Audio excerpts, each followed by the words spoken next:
Selamat pagi, salam sejahtera bagi kita semua. Saya akan mempresentasikan sidang akhir saya dengan judul Studi Karakteristik Kompresibilitas Tanah Gambut di Kota Pontianak menggunakan alat uji Roy-Cell.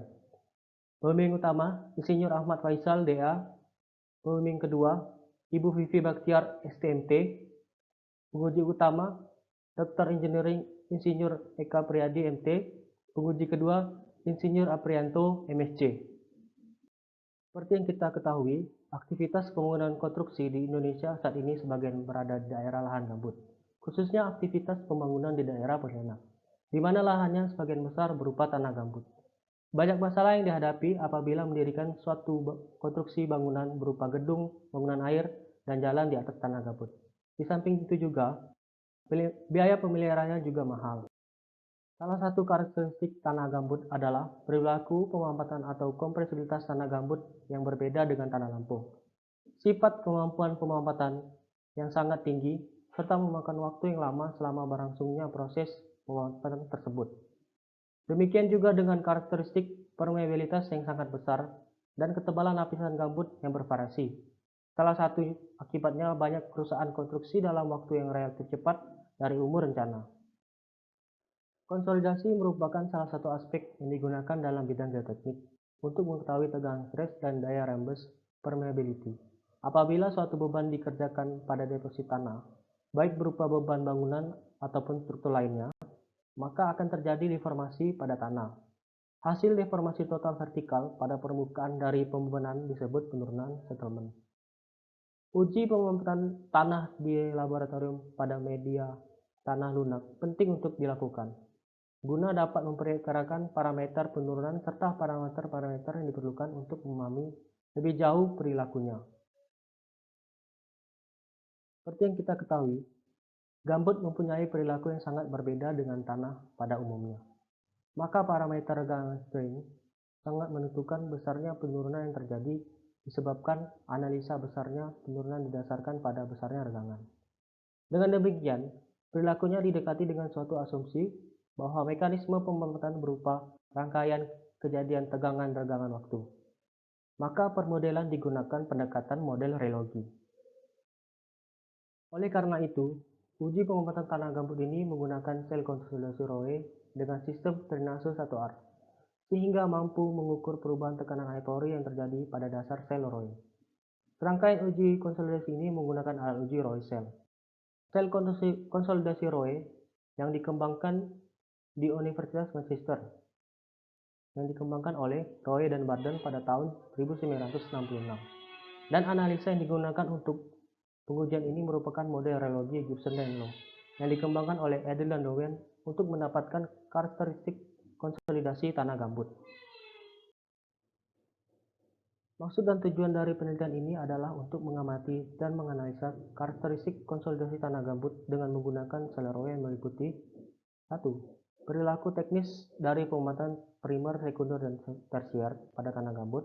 2. Mendapatkan parameter-parameter empiris modelologi dengan menyajikan kurva hubungan antara regangan terhadap log waktu, angka pori terhadap log waktu, dan log kecepatan regangan terhadap waktu, serta besarnya beban konsolidasi terhadap parameter. 3. Membuktikan model relogi Gibson and Low dengan hasil pengamatan di laboratorium. Pembatasan masalah pada skripsi ini adalah penelitian dilakukan di Laboratorium Mekanika Tanah, Fakultas Teknik Universitas Tanjung Pura Pontianak, Kalimantan Barat. Jenis tanah yang digunakan adalah tanah gambut di daerah Banjir Darat, Pontianak Tenggara, Kota Pontianak, Kalimantan Barat. Tanah gambut yang diteliti yaitu jenis fiber pit dengan kadar serat di atas 20%. Tanah tak terganggu pada kedalaman 50 cm sampai 1 meter. Yang keempat, metode pengujian pemampatan tanah gambut digunakan dengan penambahan beban menggunakan tekanan sel. Yang kelima, alat uji Roy cell dengan diameter sel 3 inci dan 6 inci. Yang keenam, menggunakan sistem drainase 1 arah yaitu single drains. Prosedur pengujian yang dilakukan dengan memberikan beban secara bertahap. Beban yang diberikan berupa 0,2 kg per cm kuadrat, 0,4 kg per cm kuadrat, 0,8 kg per cm kuadrat, 1,6 kg per cm kuadrat, dan yang terakhir 3,2 kg per cm kuadrat pada periode waktu 24 jam dan dengan perioding 1 minggu yang berjumlah 4 sampel. Perilaku pembuatan tanah gambut. Tanah gambut bukan termasuk ke dalam golongan lempung, sehingga definisi baku konsolidasi untuk tanah gambut kurang tepat jika digunakan untuk meninjau proses pemampatan tanah gambut. Tanah gambut mempunyai daya rembes yang sangat tinggi, sehingga perilaku lebih mengacu pada besar regangan yang terjadi. Oleh sebab itu, diperlukan pendekatan model reologi untuk menyelesaikan permasalahan tegangan regangan waktu dari tanah gambut. Model reologi merupakan suatu model mekanik ideal yang menggantikan sistem fisik yang sebenarnya dari kondisi data, yang cocok digunakan untuk tujuan menganalisa. Mengingat perilaku gambut yang sangat berbeda dengan tanah lempung, maka formula yang diperkenalkan oleh Tersagi untuk menganalisa pembuatan primer dan pembuatan sekunder yang diperkenalkan Bushman pada tahun 1936 untuk menganalisa pembuatan sekunder tidak dapat digunakan untuk tanah gambut. Terdapat dua alasan mendasar mengapa teori konsolidasi dari Tersagi tidak dapat digunakan untuk memperkirakan pembuatan tanah gambut, antara lain sebagai berikut, yaitu yang pertama, daya rembesnya berkurang secara cepat. Sedangkan pada konsolidasi Tersagi telah diasumsikan bahwa daya rembes yang terjadi selama konsolidasi adalah konstan. Sedangkan yang terjadi pada tanah gambut, daya rembes mengalami perubahan secara cepat pada awal pembuahan. Yang kedua yaitu daya mampatnya yang sangat tinggi. Pada teori konsolidasi Tersagi dinyatakan bahwa kerangka butir tanah adalah bahan yang tidak akan termampatkan. Sedangkan pada tanah gambut jenis Pyrospit terjadi pemampatan pada serat akibat termampatnya serat selulosa. Yang selanjutnya yaitu pemodelan reologi Gibson dan Low. Akibat pemampatan yang besar pada awal proses konsolidasi menyebabkan perubahan yang berarti dari karakteristik konsolidasi. Konsekuensinya, diperlukan suatu modifikasi cara analisa konsolidasi. Salah satu alternatif analisa adalah dengan cara membuat model reologi dengan berasumsikan bahwa terjadinya perubahan yang tidak linear pada parameter selama proses konsolidasi berlangsung. Oleh sebab itu, LD dan Nohyan pada tahun 1979 mengadopsi teori yang diperkenalkan oleh Gibson and Low pada tahun 1961 untuk digunakan ke dalam menentukan besarnya pemampatan tanah gambut dengan kandungan serat yang cukup tinggi, yaitu jenis Pyrospit. Untuk mengembangkan teorinya Gibson and Low, Edel dan Nohyan mencoba membuat model reologi untuk tanah yang mengalami pemampatan dalam satu dimensi. Bisa dilihat ini adalah model reologi Gibson and Low yang sudah dikembangkan di dalam satu dimensi. Setelah itu didapatkan solusi untuk pembuatan sekunder dari model reologi Gibson and Low. Seperti yang ditunjukkan pada gambar di samping adalah untuk waktu yang cukup lama mulai regangan. Ini adalah grafik model reologi satu dimensi Gibson and Low dengan persamaan ET sama dengan regangan sebagai fungsi waktu, AB dan lambda merupakan parameter-parameter empiris yang ditentukan dari data hasil percobaan. Lambda per B merupakan faktor kecepatan dari pembuatan sekunder. Delta sigma yaitu penambahan beban tegangan. T adalah waktu. Dikarenakan persamaan satu hanya dapat digunakan untuk kurva pembuatan sekunder tertentu, karena dari hasil uji yang dilakukan oleh Kilo pada tahun 1961, konsolidasi sekunder yang dihasilkan dari kurva penurunan dengan waktu terdapat 3 bentuk. Dengan demikian, persamaan satu hanya cocok untuk bentuk tipe 1 dan tipe 2. Untuk bentuk tipe 3, Kilo pada tahun 1961 mengembangkan teori untuk pembuatan sekunder yang termasuk pada bentuk tipe 3 dengan cara menambahkan elemen Kelvin lainnya yang disusun secara seri dengan model Kelvin dan model Gibson and Low. Bisa kita lihat ini adalah gambar Kilo pada tahun 1961 yang dikembangkan untuk bentuk tipe 3 yang disusun secara seri dengan model Kelvin dan model Gibson and Low. Didapatkan persamaan sebagai berikut. Selanjutnya didapatkan metode untuk menentukan parameter empiris. Metode yang digunakan untuk menentukan parameter empiris A, B, lambda dibagi B untuk pemetaan tipe 3, pemetaan sekunder, dan pemetaan sender, yaitu dengan cara analisis yang diperkenalkan oleh Edel dan Lohian pada tahun 1979 serta oleh Low dan Bozuzuk pada tahun 1976 dan didapatkan persamaan 1 dan 2 ini. Selanjutnya, dari hasil pengujian di laboratorium oleh Edel dan Lohian menghasilkan grafik hubungan antara log kecepatan renggangan terhadap waktu. Hal ini dapat dilihat pada gambar di bawah ini.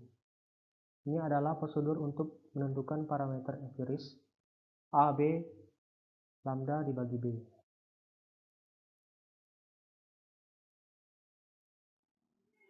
Ini adalah gambar kurva hubungan antara renggangan waktu studi yang pernah dilakukan Edel dan Lohian pada tahun 1980. Renggangan persegi di sini terjadi yaitu terdapat 4 komponen. Komponen yang pertama yaitu renggangan seketika, selanjutnya renggangan primer, dan yang ketiga renggangan sekunder, dan yang terakhir renggangan tersier. Renggangan seketika ini terjadi pada saat penambahan beban di awal. Selanjutnya terjadi yaitu renggangan primer. Renggangan primer ini terjadi pada saat yang relatif sangat singkat dengan kecepatan pemumpatan yang sangat tinggi dan berlangsung sampai waktu TK. Selanjutnya yaitu renggangan sekunder. Renggangan sekunder ini terjadi akibat bertambahnya renggangan terhadap waktu secara linear sampai waktu TK. Selanjutnya, kecepatan pemumpatan akan meningkat sampai terjadi komponen renggangan tersier. Renggangan tersier ini akan secara terus-menerus terjadi sampai akhir pemumpatan berakhir. Pengujian pada penelitian ini yaitu menggunakan alat uji Roy-Cell. Dari Roy-Cell ini, keunggulannya adalah dapat mengetahui nilai kejenuhan dari contoh tanah yang dapat diuji. Penggunaan alat uji Roy-Cell dapat mengukur tekanan air pori pada awal dan akhir setiap tahap konsolidasi. Roy-Cell ini dapat memberikan hasil penurunan yang cocok untuk tanah lunak. Selanjutnya, ini adalah lokasi pengambilan sampel yang diambil untuk pengujian Roy-Cell. Lokasi ini berada di Pasir Darat Pontianak Tenggara, Kota Pontianak, Kalimantan Barat, ujung sepakat 2. Ini adalah titik di mana lokasi pengambilan sampel diambil. Selanjutnya itu metode penelitian. Tahap penelitian yang digunakan yaitu pemeriksaan sifat fisik dan mekanika masing-masing tanah. Yang pertama yaitu pemeriksaan karakteristik sifat fisik tanah meliputi pemeriksaan kadar air, pemeriksaan berat jenis tanah, pemeriksaan berat volume tanah, pemeriksaan kadar abu, pemeriksaan kadar organik, dan yang terakhir pemeriksaan kadar serat. Sedangkan pada pemeriksaan karakteristik mekanik tanah meliputi pemeriksaan konsolidasi menggunakan alat uji Roy-Cell. Selanjutnya yaitu prosedur pengujian sampel. Prosedur pengujian sampel yang dilakukan adalah dengan memberikan beban secara bertahap. Beban yang diberikan itu terdapat 5 beban. Yang pertama itu beban 0,2 kg per cm kuadrat. Yang kedua 0,4 kg per cm kuadrat. Yang ketiga 0,8 kg per cm kuadrat. Yang keempat 1,6 kg cm kuadrat. Dan yang terakhir adalah 3,2 kg per cm kuadrat. Pengujian yang dilakukan sebagai berikut. Pengujian yang pertama yaitu menggunakan konsolidasi Roy-Cell pada periode waktu 24 jam dengan diameter 3 inch, satu contoh. Yang kedua, konsolidasi Roy-Cell pada waktu periode 24 jam dengan menggunakan diameter 6 inch, satu contoh. Selanjutnya, konsolidasi Roy-Cell pada periode waktu 24 jam menggunakan diameter 3 inch dengan sebelumnya di preloading 0,5 kg cm kuadrat selama periode 1 minggu, satu contoh. Yang terakhir yaitu pengujian konsolidasi Roy-Cell penambahan beban selama periode 24 jam per 24 jam dengan diameter 6 inch dengan perloading 0,5 kg per cm kuadrat dari waktu 1 minggu, satu contoh. Jadi total sampelnya itu 4 sampel dengan penambahan beban per 24 jam satu contoh, diameter 3 inch satu contoh, periode penambahan beban per 24 jam 6 inch satu contoh, dan diameter 3 inch dengan perloading terlebih dahulu, selanjutnya penambahan beban secara bertahap satu contoh, dan selanjutnya diameter 6 inch dengan perloading terlebih dahulu, dan selanjutnya ditambahkan beban bertahap per 24 jam satu contoh. Bahan dan peralatan digunakan yaitu roll cell, alat uji roll cell, panel buret dan manometer, kompresor angin, dial indikator, kertas fori, dan stop.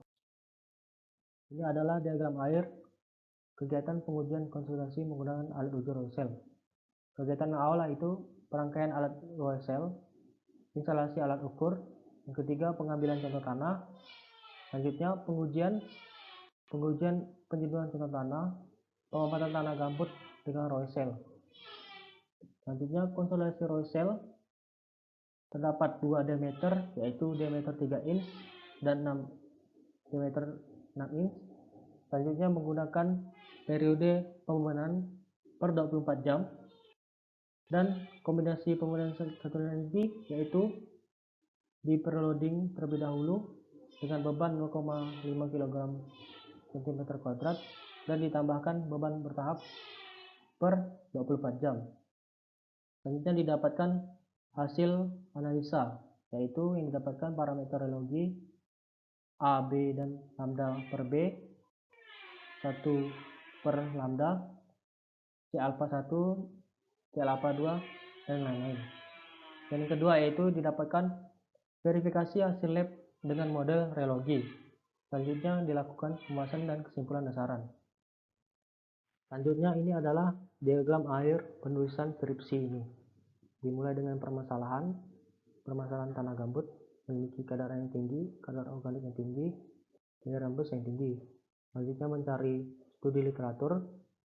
Selanjutnya pengambilan sampel tanah. Pengambilan sampel tanah ini diambil yaitu sampel tanah tak terganggu, yaitu melakukan pengujian di laboratorium. Pengujian ini yang dilakukan itu pengujian sifat-sifat fisik. Sifat-sifat fisik ini terdapat pengujian kadar air, berat volume, berat jenis, kadar abu, kadar organik, dan kadar serat. Setelah melakukan pengujian sifat-sifat fisik ini, selanjutnya melakukan pencetakan benda uji untuk selanjutnya dipersiapkan menggunakan alat uji roll cell. Konsolidasi roll cell ini terdapat dua diameter, yaitu diameter 3 inch dan 6 inch. Selanjutnya didapatkan parameter. Parameter yang didapatkan itu adalah indeks pembuatan C alpha, koefisien pembuatan CC, koefisien pengembangan CS. Selanjutnya dilakukan pembahasan. Selesai pembahasan didapat kesimpulan dan saran selesai. Ini adalah hasil dan analisa sifat fisik tanah gambut Kota Pontianak. Parameter yang diteliti yaitu kadar air rata-rata, berat volume rata-rata, berat volume kering rata-rata, berat jenis rata-rata, kadar abu, kadar organik, dan kadar serat. Di sini terdapat kadar air yaitu 858,12%. Yang kedua yaitu berat volume rata-rata didapat 1,009 gram per cm kubik. Yang ketiga berat volume kering rata-rata 0,152 gram per cm kubik. Yang keempat berat jenis rata-rata 1,1%, kadar abu 1,5%, kadar organik ini terdapat 98%, dan terakhir kadar serat yaitu 75%. Dan ini adalah hasil dan analisa hubungan antara regangan dan low waktu. Terdapat yang tadi seperti yang hubungan regangan low waktu yang dilakukan oleh Eder dan Nguyen pada tahun 1980. Ini terdapat pembangunan primer, pembangunan sekunder, dan pembangunan tersier pada pembangunan 0,2 kg per cm kuadrat. Yang digunakan yaitu diameter 3 inch. Selanjutnya itu hasil dan analisa hubungan antara angka Pori dan waktu. Ini adalah gambar hubungan antara angka Pori dan waktu, pemantauan primer, sekunder, dan tersier menggunakan diameter 3 inch dengan kadar air 800% pada pembangunan 0,2 kg per cm kuadrat. Selanjutnya itu hasil dan analisa. Ini adalah hubungan antara log kecepatan renggangan dan waktu. Ini adalah gambar hubungan antara log kerenggangan dan waktu pada saat pemantauan primer dan sekunder menggunakan diameter 3 inch dan didapat persamaan slope minus 0,0021 dan intercept minus 4,5414. Selanjutnya itu hasil antara log kecepatan renggangan waktu. Ini adalah hasil dari log renggangan waktu pada pemantauan primer, sekunder, dan tersier menggunakan diameter 3 inch. Persamaan yang dapat yaitu slope 0,0002, intercept yaitu minus 4,8724. Ini adalah tabel hasil dan analisa parameterologi A, B, lambda per B, dan 1 per lambda pada saat pemantauan sekunder tanah gambut Pontianak pada pembangunan 0,2 kg per cm kuadrat. Selanjutnya yaitu tabel 8 hasil dan analisa parameterologi AB, lambda per B, dan 1 per lambda pada saat pemantauan tersier tanah gambut Pontianak menggunakan beban 0,2 kg per cm kuadrat. Selanjutnya itu hasil verifikasi modelologi Edel dan Noyan terhadap data laboratorium. Dari hasil verifikasi yang didapat membuktikan bahwa modelologi Gibson and Noyan yang diadopsi oleh Edel dan Noyan dapat digunakan untuk menganalisa pembangunan tanah gambut di kota Pontianak. Selanjutnya itu hasil dan analisa pengaruh besar beban dan diameter sampel terhadap perilaku pembangunan tanah gambut. Ini adalah gambar kurva hubungan antara parameter A terhadap beban pada pembangunan sekunder tanah gambut. Dari hasil kurva ini menunjukkan bahwa proses pembangunan primer sangat didominasi oleh keluarnya air pori dari makropori ke mikropori, sehingga pada pembangunan rendah daya yang dibutuhkan untuk mengeluarkan air pori dari makropori tidak cukup. Tapi begitu beban yang diberikan besar, air pori dan makropori keluar dengan cepat dan akhirnya kecepatan keluar air pori pun berkurang dengan drastis. Selanjutnya adalah gambar kurva antara parameter A terhadap beban pada saat pemantauan tersier tanah gambut Pontianak. Pada saat pemantauan tersier ini juga memiliki perilaku yang sama terhadap pemantauan sekunder. Bisa dilihat semakin bertambahnya beban, yaitu parameter A nilainya semakin menurun. Ini diakibatkan karena keluarnya air pori dari makropori ke mikropori.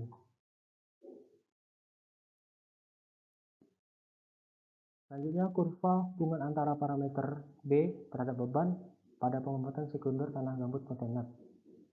Ini juga mengalami perilaku yang sama, yaitu setiap penambahan beban, parameter B akan mengalami penurunan. Ini diakibatkan juga karena keluarnya air pori dari makropori ke mikropori. Juga sama dengan gambar kurva ini, kurva antara parameter B1 terhadap beban, yaitu pemantauan tersier tanah gambut Pontianak, juga mengalami perilaku yang sama. Selanjutnya itu gambar kurva hubungan antara parameter lambda per B terhadap beban pada pemantauan sekunder tanah gambut kota Pontianak. Pada kurva hubungan ini juga memiliki perilaku yang sama, yaitu setiap penambahan beban, nilai parameter mengalami penurunan. Selanjutnya, kurva hubungan antara parameter lambda 1/B1 terhadap beban, pemotongan tersier tanah gambut juga mengalami perilaku yang sama karena setiap penambahan beban nilai parameternya juga berkurang. Selanjutnya itu pengaruh preloading terhadap perilaku pemotongan tanah gambut. Ini adalah gambar kurva hubungan antara parameter A terhadap beban untuk sampel dengan dan tanpa preloading diameter 3 inch pemotongan sekunder tanah gambut kota Bandar. Bisa dilihat pada grafik ini, pada pembebanan di bawah 1,6 kg per cm kuadrat mengalami penurunan. Sedangkan pada saat penambahan terakhir, beban terakhir yaitu 3,2 kg per cm kuadrat, nilai parameter A mengalami peningkatan.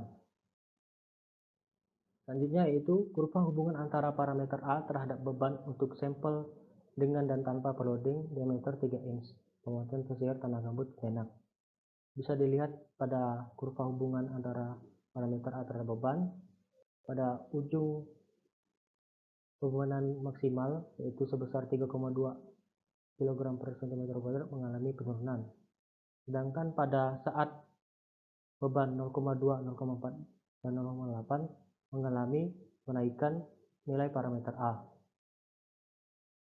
Selanjutnya itu kurva hubungan antara parameter A terhadap beban untuk sampel dengan dan tanpa preloading. Ini diameter 6 inch pada saat pemotongan sekunder kota Beranak. Pada diameter 6 inch juga mengalami perilaku yang sama, yaitu nilai parameter A mengalami penurunan pada setiap penambahan beban. Selanjutnya yaitu kurva hubungan antara parameter A diameter 6 inch dengan dan tanpa preloading pada saat pemotongan tersier juga mengalami perilaku yang sama, yaitu setiap penambahan beban nilai parameter mengalami penurunan. Selanjutnya itu parameter B dengan dan tanpa preloading diameter 3 inch pada saat pemotongan sekunder tanah gambut kota Beranak juga mengalami perilaku yang sama, yaitu parameter B-nya mengalami penurunan, tetapi pada saat tanpa preloading pada beban ketiga yaitu beban 0,8 kg per cm kuadrat mengalami kenaikan nilai parameter B-nya. Sedangkan dengan preloading nilai parameter B-nya tetap stabil. Dan yang selanjutnya itu kurva hubungan antara parameter B1 dengan dan tanpa preloading diameter 3 inch pada saat pemotongan tersier tanah gambut kota Beranak juga mengalami hal yang sama, yaitu nilai parameternya mengalami penurunan setiap penambahan beban. Tapi dengan tanpa preloading pada saat beban kedua ditambah, nilai parameter B-nya mengalami kenaikan, dengan preloading mengalami penurunan yang stabil. Dan selanjutnya itu kurva antara parameter B terhadap beban untuk sampel dengan dan tanpa preloading pada diameter 6 inch pada pemotongan sekunder tanah gambut Beranak bisa dilihat juga mengalami penurunan. Dengan kita lihat pada pembebanan kedua dengan preloading mengalami parameter nilainya mengalami kenaikan. Selanjutnya itu kurva antara parameter B1 terhadap beban untuk sampel dengan dan tanpa preloading diameter 6 inch pada saat pemotongan tersier tanah gambut kota Beranak. Nilai parameter B-nya juga mengalami penurunan setiap penambahan beban. Selanjutnya kurva hubungan antara parameter lambda per B terhadap beban untuk sampel dengan dan tanpa preloading menggunakan diameter 3 inch pada saat pemotongan sekunder juga mengalami perilaku yang sama. Kurva hubungan antara parameter lambda 1/B1 juga mengalami perilaku yang sama dengan dan tanpa preloading pada saat pemotongan tersier tanah gambut kota Beranak. Kurva hubungan antara parameter lambda per B terhadap beban untuk sampel dengan dan tanpa preloading diameter 6 inch pada saat pemotongan sekunder Beranak mengalami penurunan pada saat beban maksimal 3,2 kg per cm kuadrat. Tetapi pada saat beban pertama dan kedua mengalami penurunan. Selanjutnya pada saat beban kedua, ketiga, dan 4 mengalami kenaikan pada pembebanan 0,2, 0,4 dan 0,8 kg per cm kuadrat. Selanjutnya itu kurva hubungan antara parameter lambda 1 B1 terhadap beban untuk sampel dengan dan tanpa loading diameter ini pada saat pembebanan tersier. Bisa dilihat pada pembebanan maksimal dengan preloading pada beban 3,2 kg cm kuadrat, nilai parameter lambda 1 per B1 nya mengalami kenaikan. Sedangkan pada percobaan tanpa preloading, nilai parameter lambda 1 per B1 nya mengalami penurunan. Selanjutnya itu hasil dan analisa nilai CC1 dan CC2 untuk masing-masing periode pembebanan. Hasil didapatkan dari analisa data laboratorium.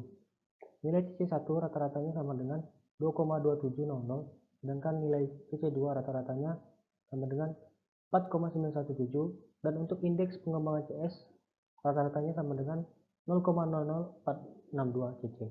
Jadi indeks pengembangan untuk tanah gambut lebih kecil dibandingkan dengan indeks pengembangan pada tanah lampung, di mana disebutkan bahwa CS sama dengan 1/5 sampai 1/10 cc.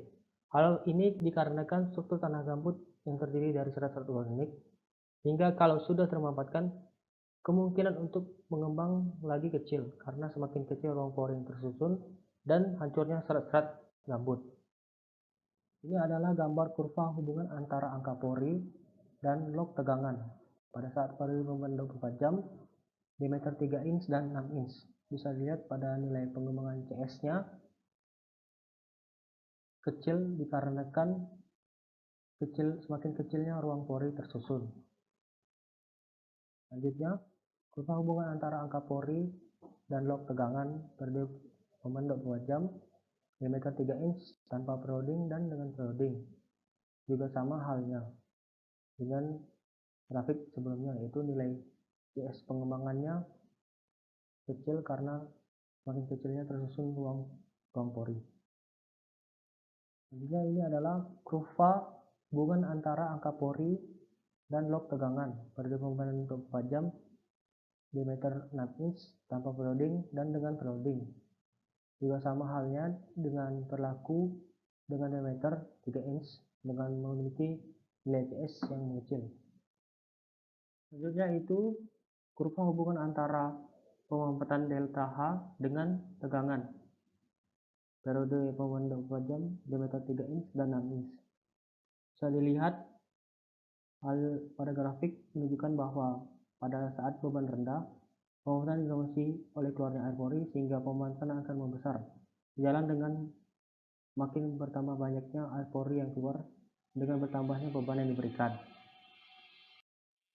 Selanjutnya itu pengaruh preloading terhadap daya manfaat tanah gambut.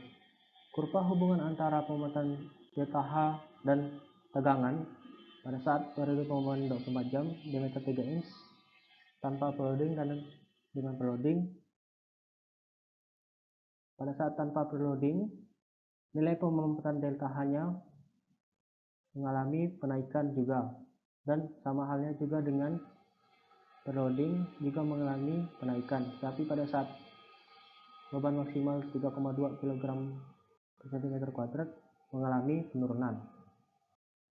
Ini adalah gambar kurva hubungan antara pemanfaatan delta H dengan tegangan dengan periode pembebanan 24 jam dengan diameter 6 inch tanpa preloading dan dengan preloading. Dari kurva hubungan antara pemanfaatan delta H dengan tegangan ini terlihat bahwa beban preloading menyebabkan pengurangan yang berarti terhadap daya manfaat tanah gambut di Kota Pontianak. Selanjutnya yaitu rasio tekanan air pori terhadap beban konsolidasi. Ini adalah gambar hubungan antara tekanan air pori dibagi regangan terhadap log waktu pada periode pembebanan 24 jam dengan diameter 3 inch. Pada gambar ini kita lihat bahwa pada beban besar perubahan tekanan air pori semakin kecil, Hal ini juga dipengaruhi oleh semakin kecilnya ruang pori dan tersusunnya serat-serat gambut. Dan dagangan primer juga terjadi pada menit awal pembangunan sampai menit ke-10. Di atas menit 10, nilai perubahan pemanfaatannya juga mengecil hingga menjadi garis lurus ini. Juga sama dengan grafik antara tekanan pori ini pada diameter 6 inch. Setiap penambahan beban, tekanan pori juga mengecil karena sudah semakin kecilnya ruangan pori yang tersusun. Selanjutnya juga hal yang sama terjadi pada gambar 32, hubungan antara tekanan pori terhadap regangan log waktu pada periode beban 24 jam dengan diameter 3 inch dengan per-loading. Setiap penambahan beban, tekanan pori juga mengalami penurunan dikarenakan semakin kecilnya tersusunnya angka pori pada proses pemanfaatan tanah gambut.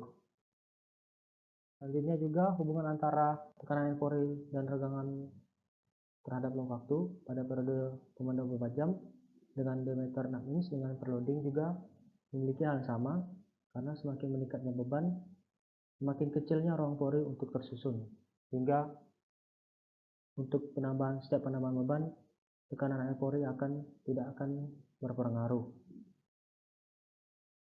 Kesimpulan 1. Tanah gambut di daerah Banjir Darat Pontianak Tenggara, Kota Pontianak, Kalimantan Barat merupakan tanah gambut berserat, yaitu jenis fiber speed. 2. Mekanisme pembuatan tanah gambut di Kota Pontianak ujung sepakat 2 sesuai dengan grafik model Edil dan Donovian karena mempunyai bentuk kurva pembuatan regangan terhadap waktu yang terdiri dari 3 komponen, yaitu pembuatan primer, pembuatan sekunder, dan pembuatan tersier. Batas-batas komponen tersebut terlihat jelas pada beban rendah, tetapi pada beban tinggi batas-batas tersebut makin menghilang. Pemberian beban awal per-loading menyebabkan kecepatan pembuatan sekunder C-alpha 1 dan tersier C-alpha 2 meningkat dibanding tanpa beban awal. Yang keempat, periode pembuatan memberikan pengaruh terhadap besar pemanfaatan tanah gambut di Kota Pontianak. Tetapi pada rentan pembuatan rendah tidak memberikan pengaruh pada rentan pembuatan tinggi.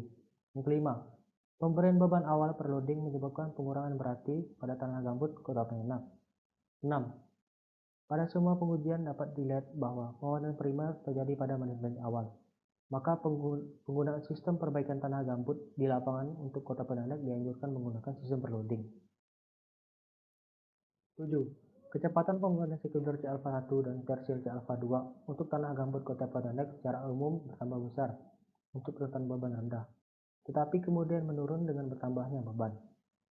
Hubungan antara kecepatan regangan sekunder C-alpha 1 dan tersier C-alpha 2 dengan indeks pembuatan Cc terhadap angka pori C-alpha 1 per Cc terhadap angka pori tidak menunjukkan hubungan linear. Nilai C-alpha 1 per Cc1 maupun C-alpha 2 per Cc2 cenderung bertambah besar dengan bertambahnya beban pada saat pembuatan 0,2 kg per cm2 sampai dengan 0,8 kg per cm2. Tetapi untuk beban di atas 0,8 kg per cm2, nilai C-alpha per Cc menurun. Pada tanah gambut Kota Pontianak, nilai C-alpha 1 per Cc1 maupun C-alpha 2 per Cc2 mempunyai rentang di bawah 0,1. Ini sesuai dengan studi yang dilakukan oleh Nesri dan Godlewski pada tahun 1977. Ke-10. Indeks pengembangan CS untuk tanah gambut lebih kecil dibandingkan dengan indeks pengembangan pada lempung, di mana disebutkan CS sama dengan 1/5 sampai 1/10 cc. Hal ini karena struktur tanah gambut terdiri dari serat-serat organik, sehingga kalau sudah termanfaatkan, kemungkinan untuk mengembang lagi kecil karena semakin kecilnya ruang pori yang tersusun dan hancurnya serat gambut. Ada pun saran untuk pembahasan yang lebih lanjut mengenai proses pengujian konsolidasi tanah gambut menggunakan alat uji Roesel di Kota Pontianak antaranya sebagai berikut. Diperlukan pengujian dengan metode komputerisasi sehingga pembacaan penurunan akurat. 2. Pengujian perlu dilakukan lebih lama periode pembuatannya karena pada tanah gambut terus terjadi pembuatan dalam waktu yang tidak tertentu. 3. Pengujian konsolidasi tanah gambut di Kota Pontianak selanjutnya perlu dikembangkan dengan variasi ukuran sampel dan variasi pembuatan yang lebih banyak.